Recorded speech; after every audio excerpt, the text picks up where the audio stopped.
Buenos días a todos. Mi nombre es Elvira Moyano. Nací en una familia numerosa. Soy la 10ª de 13 hijos. Y Dios me dio el regalo, después de muchos años, de ir a un país hermoso, que es India. Pero antes de comenzar, me gustaría preguntarles, ¿han escuchado sobre fidelidad? Ayer y hoy han hablado sobre eso. Y quizás sí, cierto, han escuchado de eso. Pero más allá de todo, me gustaría preguntarles, ¿creen que tienen el llamado de Dios para cada uno de ustedes, para tu vida? Dicen que la fidelidad es la firmeza en los afectos y en el cumplimiento de obligaciones como matrimonio, relaciones, como estudio, etc. Otros dicen que es la exactitud en la precisión o ejecución de alguna cosa. En este caso, para mí, la fidelidad de Dios estuvo, está y estará.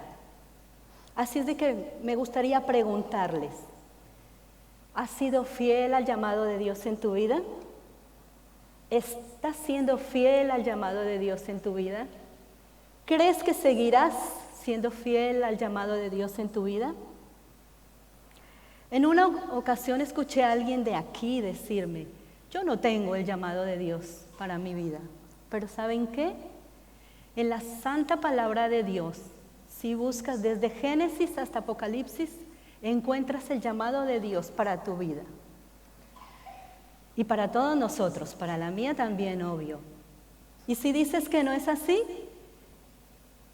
esa es otra cosa. No quieres ser responsable del llamado de Dios para tu vida.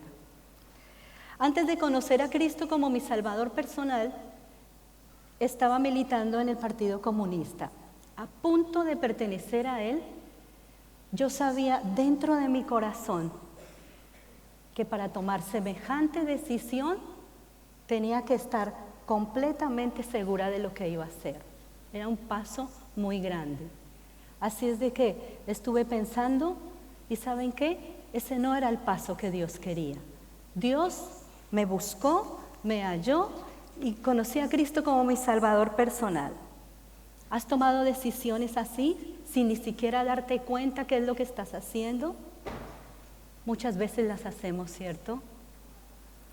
En el mes de enero fui a un hogar en Montería, en la parte costera de Colombia. Allí hay un hogar que justamente una exalumna de acá está llevando al frente. Es un hogar para niñas en estado de vulnerabilidad. Y en uno de esos días estábamos dando una clase sobre las palmas de coco. Y una señora viene y me pregunta, Elvira, ¿sabes por qué las palmas de coco nunca se caen a pesar de los vientos más fuertes que los de anoche? Eso no es nada. Huracanes y vientos torrenciales es lo que hay en esa parte de la costa. Y estuve presente en algunos de ellos. ¿Y saben qué? La respuesta que encontré y lo que aprendí me impresionó muchísimo. ¿Y saben por qué una palma de coco no se cae nunca a pesar de los vientos que hay? Porque sus raíces tienen una profundidad. Las palmas de altura tienen más de 7 y 8 metros de altura. Algunas llegan a 10. Pero ¿saben por qué no cae una palma con todos esos vientos? Porque sus raíces tienen más de 7 metros de profundidad. ¡Qué impresionante! Y yo estaba enseñándole a niñas. ¿Con qué profundidad les estaba enseñando? ¿Qué es lo que estoy plantando en ellas? Les puedo asegurar que en esos vientos se siente terror, pero aún así termina el viento, las palmas o palmeras de coco permanecen firmes. Vine a estudiar en el año 1989 y en el primer programa de UME, que es Unión Misionera Estudiantil, pasaron un video sobre India. Pasaron sus necesidades, la cantidad de población, y la persona que habló dio el desafío para orar por India con Isaías 6:8. Desde ese momento escribí en mi Biblia, yo quiero ser la respuesta de oración a ese versículo. En 1989 comencé a orar y Dios respondió en el 2005. Así es de que duré orando 17 años y obviamente todavía sigo orando por mi amada India. Llevo más de 25 años orando. Pero en ese transcurso en que oraba y esperaba sucedieron muchas cosas que cambiaron mi vida. Algunas veces no fui fiel al llamado de Dios porque me había olvidado de orar por India. Otras veces alguien venía y me recordaba y tenía que decirle, Señor, sigo orando por ese país. En ese transcurso pasaron muchas cosas, pero una de ellas, ¿saben qué fue?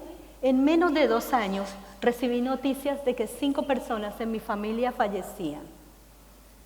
No es fácil recibir una tras otra, una noticia tras otra, tras otra. Muere tu papá, mueren tus hermanos, muere tu tío, muere tu tía.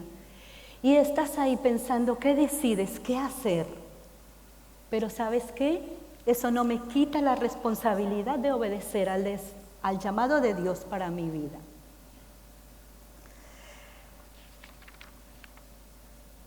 ¿Estás recuperándote de alguna noticia como esa? Tengo que tomar mis apuntes, mirarlos un ratico para que me ayude. ¿Estás recuperándote de alguna noticia como esa en tu vida? Sabes que el consuelo de Dios es permanente. Percibe su abrazo. Muchas personas se acercan y te consuelan, te dan un versículo y están ahí ayudándote. Comencé a servir al Señor en el estado sureste de India, en la ciudad Trichur, en un orfanato que se llama Rehovot, que significa Dios tiene un lugar para nosotras. Eso me decían las niñas cuando llegué. Recuerdo que cuando llegué aquí, llegué a este lugar, venían niñas de todas partes, habían como 200, ahí está la foto. Y venían, pero ¿saben qué? Las más chiquititas venían y querían que yo las agarrara. En un día pude alzar 3 en un solo momento. Era hermoso estar allí. El domingo, a la tarde, después del servicio, las niñas iban a la escuela dominical, almorzábamos y al ratito tenía una fila como de 50 nenas y era mi examen. Mi examen, ¿saben de qué? Por lo que ellas más querían era que yo memorizara los nombres de cada una de ellas. Alcancé a memorizar 3 porque eran muy difíciles. Nunca había escuchado nombres nuevos como esos, como Suyita, Silla, Sandía, tienen nombres como esos. Así de que el domingo era mi examen semanal de nombres. Había una fila de niñas, como 50, y ahí les cortaba las uñitas y yo tenía que decirles el nombre. Casi siempre me equivocaba porque no los pude memorizar, tantos era un poquito difícil. Pero ¿saben qué? Disfrutaba de estar haciendo eso.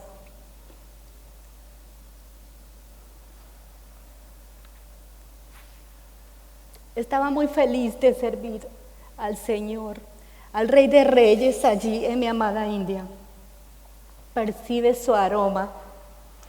Cuando estás haciendo algo para la gloria de Dios, o lo que haces es una fachada.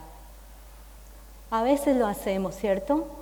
Y tengo que decir que yo también lo hacía. Y tenía que venir delante de Dios y decirle, perdóname, y conseguir el perdón de Él y continuar sirviéndole.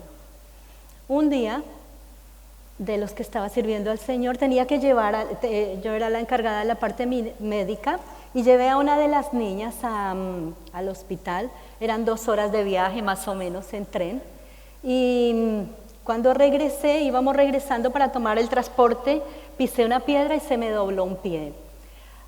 Fue bastante doloroso. Llegué al hogar y me seguía doliendo mi pie, así es de que tuve que ir al hospital. Me hicieron una radiografía, pero en la radiografía no pasó nada de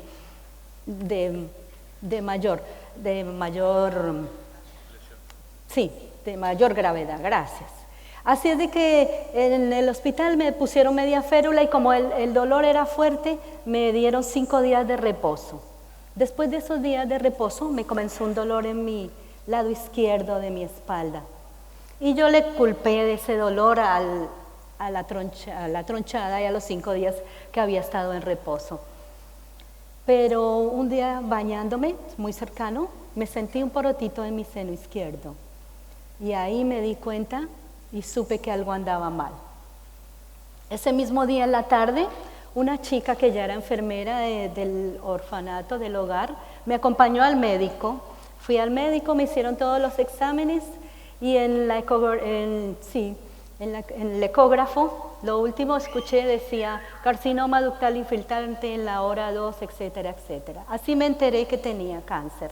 Esto fue en agosto del 2011. Pero ¿saben qué? Dios también tiene un plan cuando tenemos momentos difíciles y cuando recibimos noticias que quizás sean graves, como una enfermedad como esa. Piensas que te vas a morir. Obviamente nos cruza por la cabeza, ¿a ustedes no? Nos cruza eso. Pero ¿saben qué? No tenía temor. Sabía para dónde voy. Pero ¿saben qué era lo que me angustiaba? Dejar a mis nenas. Eso sí fue difícil, muy difícil. Pero aún así Dios me trajo a mi país, hice el tratamiento, pero ¿saben qué? Entendí que eso tampoco me quita la responsabilidad de obedecer al llamado de Dios en mi vida. ¿Estás siendo fiel al llamado de Dios? Dios no merece menos de nosotros. O a pesar de noticias de muerte, enfermedades, estrechez económica, ¿todavía sigues siendo fiel o seguirás siendo fiel al llamado de Dios? Vamos a pensar en eso. Dios no se merece menos que eso. Para los hombres, vas a cumplir el rol de líder, de cabeza, dando lugar a las mujeres para servir y no dejarles que tomen tu lugar. Constantemente me pregunto, ¿por qué hay más mujeres que hombres sirviendo y comprometidas en el servicio al Señor? No estoy tirando piedras para nada, solamente que piensen. Pero por favor, no nos dejen que les robemos sus bendiciones. A las mujeres se desalientan o se frustran porque no encuentran quien les ayude o quien les apoye en el llamado de Dios para su vida. ¿Saben qué? La obediencia al llamado de Dios es individual. Yo soy la que voy a tener que dar respuesta de mi obediencia a Dios. Así es de que no hay excusa. Para todos los demás, hombres, mujeres, líderes, pastores, etcétera. Vamos a sembrar palmas, vidas de personas que tengan una profundidad en sus raíces, que en la primera tormenta no caigan, sino que sean fuertes. No importa lo que venga, es el tiempo de sembrar y sobre todas las cosas de estar firmes al llamado de Dios, porque fiel es el que prometió. Gracias.